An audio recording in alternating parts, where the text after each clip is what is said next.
തുടർഭരണമുണ്ടാകുമെന്ന പ്രതീക്ഷയിൽ LDFന്റെ കൊട്ടിക്കലാശം. കണ്ണാറയിലായിരുന്നു LDFന്റെ കൊട്ടിക്കലാശം. നിലവിൽ ഭരണമുള്ള തൃശൂർ ജില്ലയിലും ഒല്ലൂക്കര ബ്ലോക്കിലും പാണഞ്ചേരി പഞ്ചായത്തിലും ഭരണ തുടർച്ച ഉണ്ടാകുമെന്ന ഉറച്ച വിശ്വാസത്തിലും കണക്കുകൂട്ടലിലുമാണ് LDFന്റെ കൊട്ടിക്കലാശം അവസാനിക്കുന്നത് എന്ന് LDF പറയുന്നു. മന്ത്രി കെ രാജനും LDF നേതാക്കളും അണികളെ അഭിസംബോധന ചെയ്ത് സംസാരിച്ചു. ഞങ്ങൾ അതിന്റെ ഉദ്ഘാടനം നടത്തുമ്പോൾ പ്രവർത്തനം ആരംഭിച്ചു.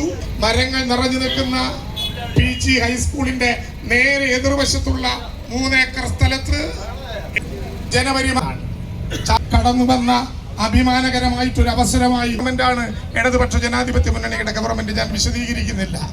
അത് കേന്ദ്രമാണെങ്കിലും ഈ നാട് ഭരിച്ച ഇടതുപക്ഷ ജനാധിപത്യ മുന്നണിയുടെ നേട്ടമെന്ത് എന്ന മുന്നണിയുടെ ഭരണസമിതി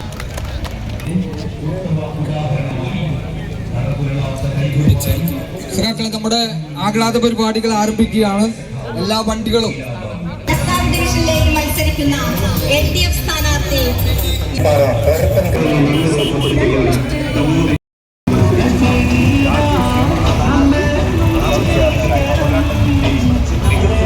നിക്ഷിപ്തമായ അവകാശം വികസനത്തിന്റെ ക്ഷേമത്തിന്റെ കരുതലിന്റെ പക്ഷമായ ചുറ്റുക അരിവാൾ നക്ഷത്രമലയാളത്തിൽ വോട്ടുകൾ നൽകി വിജയിപ്പിക്കണമെന്ന് അഭ്യർത്ഥിക്കുകയാണ്, അപേക്ഷിക്കുകയാണ്.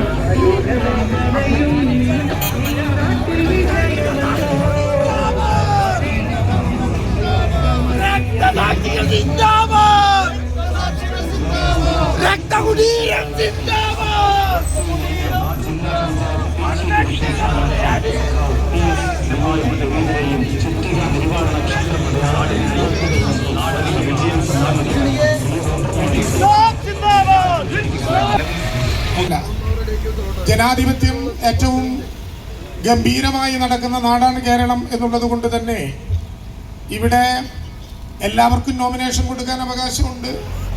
നോമിനേഷന്റെ നാമനിർദ്ദേശ പത്രിക പാസ്സായിട്ടുള്ള മുഴുവൻ ആളുകൾക്കും ബോർഡ് വെക്കാനും നോട്ടീസ് അടിക്കാനും വീട്ടിൽ കയറി പ്രചരണം നടത്താനും അവകാശവാദം ഉന്നയിക്കാനും അവസരമുണ്ട്.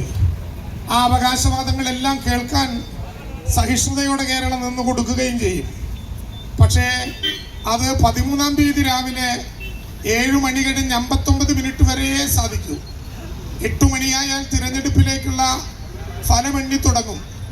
ഞാൻ ഉറപ്പിച്ച് നിങ്ങളോട് പറയട്ടെ, 13-ാം തീയതി രാവിലെ വരെ ആരെല്ലാം അവകാശവാദം ഉന്നയിച്ചാലും 13-ാം തീയതി തിരഞ്ഞെടുപ്പിന്റെ ഫലം വരുമ്പോൾ ഈ പാണഞ്ചേരി പഞ്ചായത്തിലെ പ്രസിഡന്റ് പദത്തിലേക്ക്, ഭരണപദത്തിലേക്ക്, വിജയത്തിലേക്ക് കടക്കുന്ന രാഷ്ട്രീയ മുന്നണിയുടെ പേര് ഇടതുപക്ഷ ജനാധിപത്യ മുന്നണി എന്നായിരിക്കും. ഞാൻ ദീർഘമായ പ്രസംഗത്തിലേക്ക് പോവുകയല്ല.